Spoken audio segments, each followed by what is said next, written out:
Hello friends, welcome to the back my channel. मेरे channel पर आपका बहुत बहुत स्वागत है। दोस्तों, कल हमने जो चैप्टर 15 किया था, ये उसका सेकंड पार्ट है। अगर आपने फर्स्ट पार्ट नहीं देखा तो मैं डिस्क्रिप्शन में लिंक दे रहा हूँ, जाकर उसे भी देख लेना। आज हम इसके आगे का बात करते हैं, पारितंत्र के कार्य या पारिस्थितिकी तंत्र के कार्य क्या क्या होते हैं। जो इनके मुख्य कार्य होते हैं वो ऊर्जा प्रवाह, खाद्य श्रृंखला, खाद्य जाल, जैव व रासायनिक चक्र। एक एक करके हम इनके बारे में देखते हैं। सबसे पहले देखिए आप ऊर्जा प्रवाह। इसे एक आपको ऐसे समझ में नहीं आएगा, इसे एक पिरामिड द्वारा मैं समझाता हूँ। इसे तीन भागों में बांट दीजिए। सबसे पहले उत्पादक, जो कि अपना भोजन पेड़ पौधों से बनाते हैं। द्वितीय पे उपभोक्ता, जो कि अपना अब भोजन के लिए उत्पादक पर निर्भर होते हैं। और जो तृतीय अपघटक, तो ये तीनों इस पिरामिड में ये तीनों होते हैं। तो अगर कोई भी अगर उत्पादक होता है और जो पेड़ पौधे होते हैं, तो वो अपने प्रकाश संश्लेषण से अपनी क्रिया द्वारा भोजन बनाते हैं। तो अगर उसको उपभोक्ता अगर ग्रहण करे तो उसे उसकी 10% ऊर्जा ही प्राप्त होगी। उसे पूरी ऊर्जा प्राप्त कभी नहीं होगी, उसे सिर्फ 10% ऊर्जा प्राप्त होती है। अगर उसके पास 100% ऊर्जा है पौधों के पास, तो उसकी 10% उसको मिलेगी। और ऐसे ही इसको फिर जो अपघटक होते हैं उनको फिर 10% ऊर्जा मिलेगी, क्योंकि जो जो उपभोक्ता है उन्होंने 100% उसकी 10% ग्रहण की, तो उन्हें उनके हिसाब से तो उन्हें 100% मिल गई। लेकिन जो अब उसे अपघटक अगर उपभोक्ताओं को अगर खाएंगे या फिर भोजन उनका बनाएंगे, तो उन्हें भी 10% मिलेगी। आप इसे और बुक में देख लेना, आपको वहाँ अच्छी तरह से समझाएगा। इसमें देखिए, पारतंत्र में ऊर्जा का प्रवाह को खाद्य या ऊर्जा पिरामिड द्वारा समझाया जा सकता है। पिरामिड में सबसे निचली स्तर पर उत्पादक को रखा जाता है। द्वितीय व तृतीय उपभोक्ता उत्पादकों के बाद रखे जाते हैं। वह उत्पादक प्रकाश संश्लेषण द्वारा स्वयं भोजन का निर्माण करते हैं।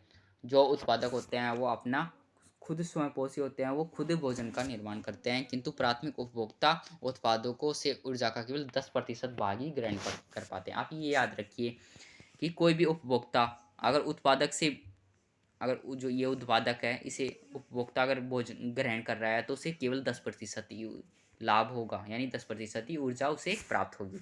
आप ये याद रखें। अब हमने ऊर्जा प्रवाह देखा, अब हम खाद्य श्रृंखला देखते हैं। किसी भी पारिस्थितिकी तंत्र में समस्त जीव भोजन के लिए परस्पर एक दूसरे पर निर्भर होते हैं। इस प्रकार समस्त जीव एक दूसरे पर निर्भर होकर भोजन श्रृंखला बनाते हैं। इसे पारिस्थितिकी तंत्र के रूप में खाद्य श्रृंखला का प्रभाव होता है। खाद्य ऊर्जा का एक स्तर से दूसरे स्तर पर ऊर्जा प्रवाह ही खाद्य श्रृंखला कहलाती है। इसमें 3 से 5 स्तर होते हैं। हर स्तर पर ऊर्जा कम होती है। यानी कि आप देखिए, यहाँ पर कोई घास है या पेड़ पौधे हैं, तो उसे अगर कोई यहाँ पे कोई बकरी है, तो उसे अगर ये बकरी खाएगी तो बकरी को शेर खाएगा। तो जो पौधों से इस बकरी को ऊर्जा मिली है वो 10% मिलेगी, और जो शेर को ऊर्जा मिली है वो उसकी 10% मिलेगी। तो ये खाद्य श्रृंखला ऐसे होती है। इसे मैं डायग्राम द्वारा समझाता हूँ। अब ये देखिए आप, ये जो उत्पादक है यानी जो घास या पौधे जो उत्पादक है, उन्होंने सूर्य से प्रकाश लिया। ये जो बकरी है, ये प्राथमिक उपभोक्ता है, इसने इस उत्पादक से अपना भोजन प्राप्त किया। जो ये शेर द्वितीय उपभोक्ता है, इसने इस बकरी को खाया, तो इसे 10% ऊर्जा मिलेगी। और फिर ये शेर है, जो शेर है ये अगर मर गया या फिर कोई मर जाता है ये, तो इसके जो अपघटक होते हैं, यानी कि जो ये अपघटक होते हैं, ये वाले जो कीड़े मकोड़े जो होते हैं वो शेर को खाएंगे। तो ऐसे ऊर्जा का प्रभाव होता रहता है, यानी कि खाद्य श्रृंखला बनती रहती है। अगर आप मान लीजिए आप अगर ये शेर अगर पृथ्वी से गायब हो जाएं तो क्या होगा, आप समझिए। बकरी की संख्या बकरी जो भेड़ बकरी जो होती है इनकी संख्या बढ़ जाएगी। तो इनकी संख्या बढ़ने के कारण जो पेड़ पौधे घास है उनकी संख्या में कमी आ जाएगी, क्योंकि ये खाती रहेंगी और इन्हें खाने वाला कोई रहेगा नहीं। और ऐसे ही अगर बकरी मर जाए तो ये घास बड़ी बड़ी हो जाएंगी, बहुत बढ़ जाएंगी, और शेर भूखे मरेंगे फिर। तो इसलिए ऊर्जा प्रवाह होता रहता है और खाद्य श्रृंखला बनती रहती है। इसलिए प्रकृति ने सबको बनाया है, क्योंकि सब अपना अपना भोजन प्राप्त करते हैं।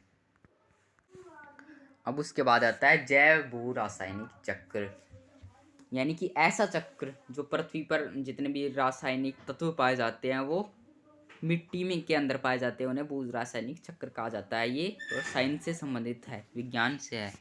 विभिन्न अध्ययनों से पता चला है कि पिछले 100 करोड़ वर्षों में वायुमंडल व जलमंडल की संरचना में रासायनिक घटकों का संतुलन एक जैसा अर्थात बदलाव रहित रहा है। यानी कि 100 करोड़ वर्ष से ये पता चला है कि जो वायुमंडल और जलमंडल दोनों की संरचना में जितने भी रासायनिक घटकों का संतुलन होता है वो उनमें कोई बदलाव नहीं हुआ है, यानी कि एक जैसे है, वो पहले जैसे ही है। रासायनिक ऊतकों से होने वाले चक्रीय प्रवाह से ये संतुलन बना रहता है, यानी जितने भी रासायनिक ऊतक होते हैं उनसे ये प्रवाह संतुलन रहता है। यह चक्र जीवों द्वारा रासायनिक तत्वों के अवशोषण से आरंभ होता है और उनके वायु जल व मिट्टी में विघटन से पुनः आरंभ होता है। ये चक्र मुख्यतः सौर ताप से संचालित होते हैं। जैवमंडल में जीवधारी व पर्यावरण के बीच में रासायनिक तत्वों के चक्रीय प्रवाह को जैव भू रासायनिक चक्र कहा जाता है। इसे मैं उसे डायग्राम द्वारा समझाता हूँ। इस चित्र को देखिए आप सबसे। ये एक पेड़ है या पौधा है, इससे ऑक्सीजन वायुमंडल में घुलती है, फिर वायुमंडल से ये बारिश के द्वारा या फिर बादलों के द्वारा आती है, फिर इसे एक मनुष्य ग्रहण करता है और मनुष्य ग्रहण करके कार्बन डाइऑक्साइड छोड़ता है। तो ये प्रक्रिया फिर पौधा के अंदर जाती है कार्बन डाइऑक्साइड, तो ये प्रक्रिया चलती रहती है। इसे जैव भू रासायनिक चक्र कहते हैं। यानी कि ये एक पेड़ है तो ये ऑक्सीजन कैसे देता है, ये ऑक्सीजन वायु के अंदर घुलती है, ये वायु को मनुष्य ग्रहण करता है और ये मनुष्य ही कार्बन डाइऑक्साइड को फिर वापस पौधों के अंदर विसर्जित करता है। तो इसे जैव भू रासायनिक चक्र कहते हैं, ये याद रखना आप। अब देखिए पारिस्थितिकी संतुलन। किसी पारितंत्र या आवास में जीवों के समुदाय में परस्पर गतिक साम्यता की अवस्था ही पारिसंतुलन कहलाती है। यानी कि किसी भी पारितंत्र या फिर आवास में जीवों के समुदाय में परस्पर जो गति होती रहती है उसे पारिस्थितिक संतुलन कहते हैं। यानी कि चलता रहता है, ये प्रक्रिया चलती रहती है तो उसे पारिस्थितिक संतुलन कहते हैं। अगर ये प्रक्रिया नहीं चले तो असंतुलन पैदा होगा। देखते हैं, अगर हम पेड़ों को काटते हैं तो उससे असंतुलन पैदा होता है, जनसंख्या में वृद्धि होती है तो असंतुलन पैदा होता है, जितने भी संसाधन हैं उनका उपयोग अगर अत्यधिक होता है तो फिर असंतुलन पैदा होता है। तो ये हमें ध्यान में रखना होता है। यह पारतंत्र में हर प्रजाति की संख्या के एक स्थायी संतुलन के रूप में तभी रह सकता है जब किसी पारिस्थितिकी तंत्र में निवास करने वाले विभिन्न जीवों की सापेक्ष संख्या में संतुलन हो। यह इस तथ्य पर निर्भर करता है कि कुछ जीव अपने भोजन के लिए अन्य जीवों पर निर्भर करते हैं। उदाहरणतः घास के विशाल मैदानों के लिए हिरण, जेब्रा, भैंस आदि शाकाहारी जीव अधिक संख्या में होते हैं। दूसरी ओर बाघ व शेर जैसे मांसाहारी जीव अपने भोजन के लिए शाकाहारी जीवों पर निर्भर होते हैं और इनकी संख्या अपेक्षाकृत कम होती है और इनकी संख्या नियंत्रित रहती है। क्योंकि हम देख रहे हैं कि दिन प्रतिदिन बाघों की संख्या कम होती जा रही है, वो पारिस्थितिकी संतुलन की वजह से कम हो जाती है, क्योंकि हम उनका शिकार करते हैं एक तो, और एक हम जंगलों को नहीं छोड़े तो जीव रहेंगे कहाँ। जब हम जंगलों को ही नहीं छोड़ रहे, हम डिफोर्टेशन कर रहे हैं तो वो उनकी प्रजातियाँ बहुत कम होंगी। तो ये हम अगले चैप्टर में पढ़ेंगे विस्तार से। एक बार इन्हें देख लीजिए, पारिस्थितिकी असंतुलन के क्या क्या कारक होते हैं। जनसंख्या वृद्धि, यानी कि जितनी जनसंख्या वृद्धि होगी उतना ही हमें नुकसान होगा, क्योंकि जनसंख्या ज़्यादा होगी तो संसाधनों का प्रयोग भी ज़्यादा होगा और जंगल भी ज़्यादा ही कटेंगे अगर जनसंख्या पर। तो इसलिए जनसंख्या वृद्धि पर मतलब जनसंख्या वृद्धि में अगर जनसंख्या वृद्धि होगी तो जो जितने भी जीवों की प्रजातियाँ उनमें उनके अंदर कमी आएगी। वन संपदा का विनाश होगा, जो वन संपदा है उसका विनाश भी इसका असंतुलन का कारण होता है। तकनीकी प्रगति, यानी कि जितनी जितने विज्ञान प्रगति कर रहा है उतना ही जीवों के लिए हानिकारक है, क्योंकि लगातार प्रगति के कारण औद्योगिक क्षेत्र बढ़ता जा रहा है और इनसे जो जितने भी धुआं या अवशिष्ट पदार्थ निकलते हैं वो एक तो पानी को गंदा करते हैं या प्रदूषण करते हैं, जिनकी वजह से जीवों पर भी प्रभाव पड़ता है और इससे जीवों की प्रजाति बहुत कम हो रही है। एक मांसाहारी पशुओं की कमी हो रही है, यानी शेर बाघ की प्रजाति बहुत ही कम हो रही है। अब तो 1000 बाघ ही बचे हैं पूरे इंडिया में, 1000 से भी कमी। अब ये देख लीजिए आप, जैव मंडल क्यों महत्वपूर्ण है, यानी कि जैव मंडल हमारे लिए क्यों महत्वपूर्ण है।